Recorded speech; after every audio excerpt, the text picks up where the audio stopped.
All right, we have Robert, the famous, legendary Robert Scoble here for PerkettPR Persuasion blog. Um, Robert has graciously agreed to do an interview here, so I'm just going to ask you a few quick questions and just kind of get a little bit into the brain of Robert Scoble here. Yeah.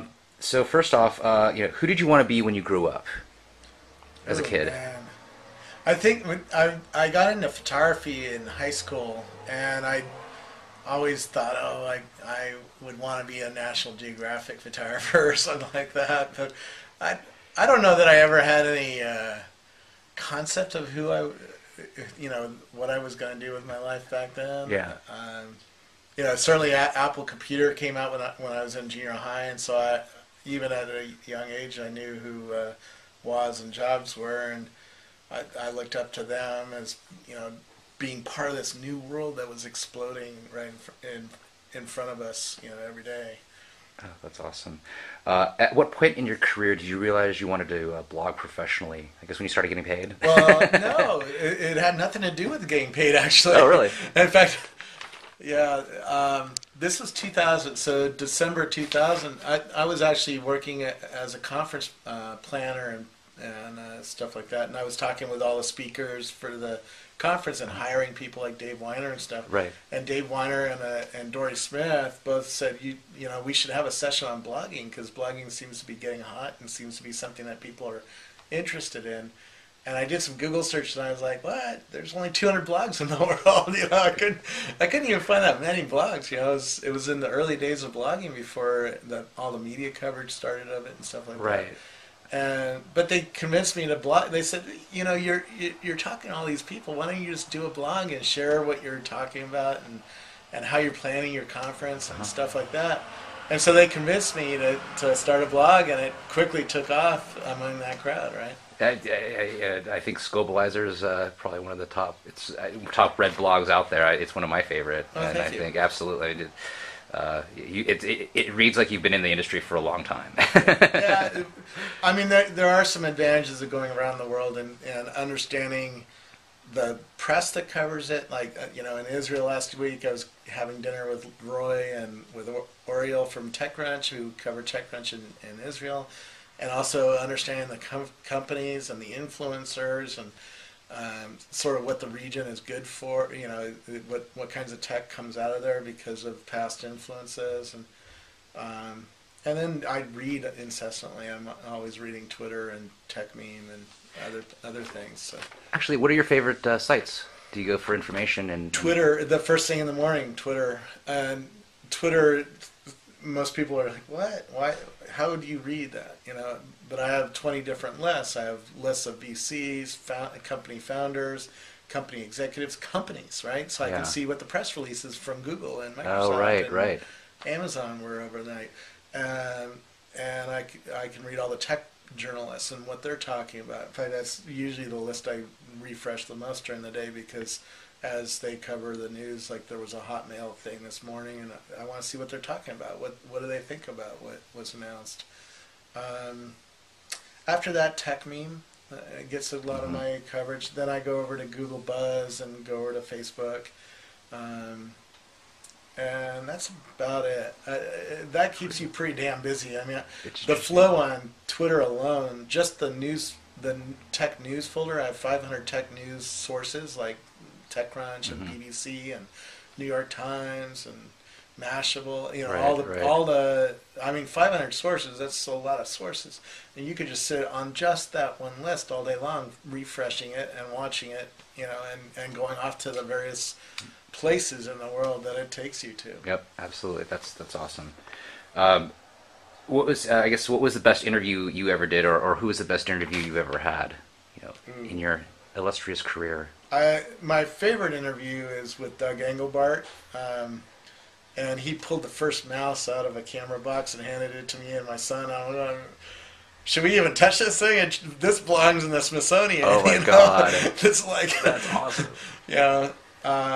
But he's one of the only people I've really interviewed that is a true visionary.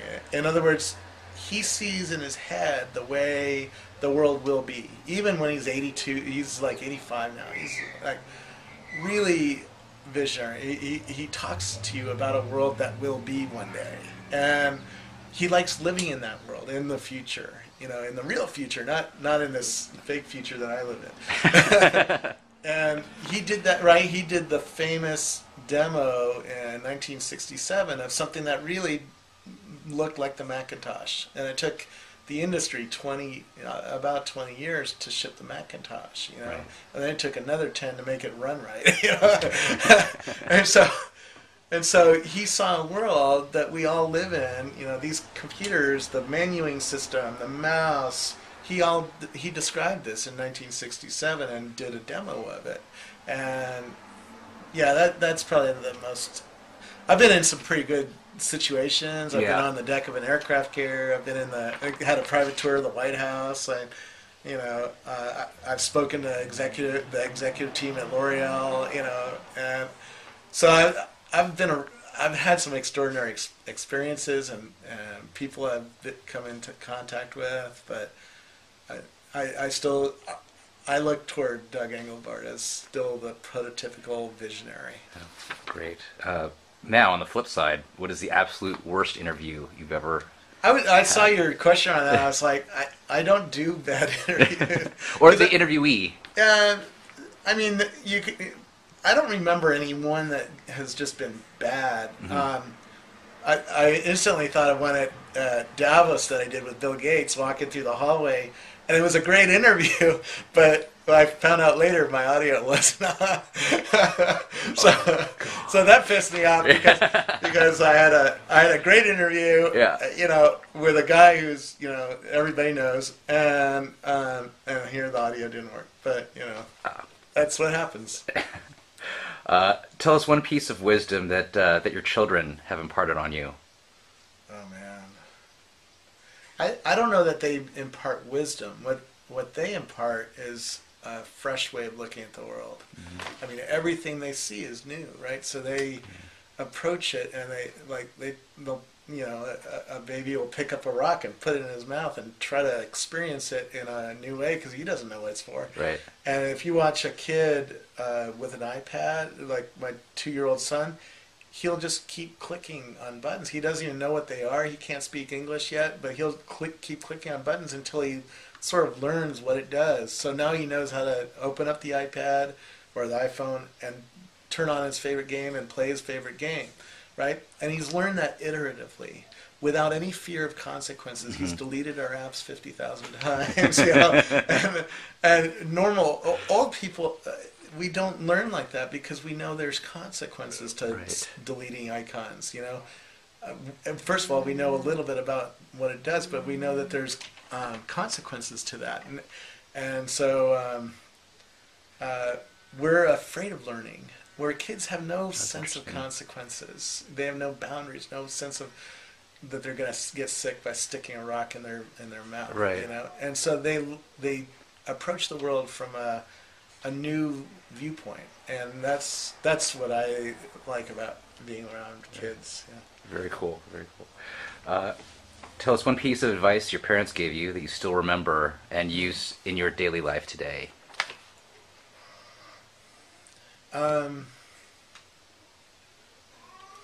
Well, my dad wanted me to be an engineer, and I tried that for a couple of years. I actually got through the second year of calculus in community college before I was in the physics class during the '89 earthquake, and my first thought was big story, and that's when I realized I was passionate about journalism and storytelling and photos and videos and stuff like that, rather than trying to be a scientist or an engineer. Trying to think of, both of my parents worked really hard, and my dad was the first one to go to college, so I think he imparted some sense of if you work hard, you'll get somewhere, right? You might not know where you're going to get to, but you're going to get somewhere. And I remember him telling me, "Oh, if you were an engineer, you could still work at McDonald's, but you would run the McDonald's, and you probably wouldn't want to run the McDonald's. You would have other opportunities available to you." And I remember him trying that out on me.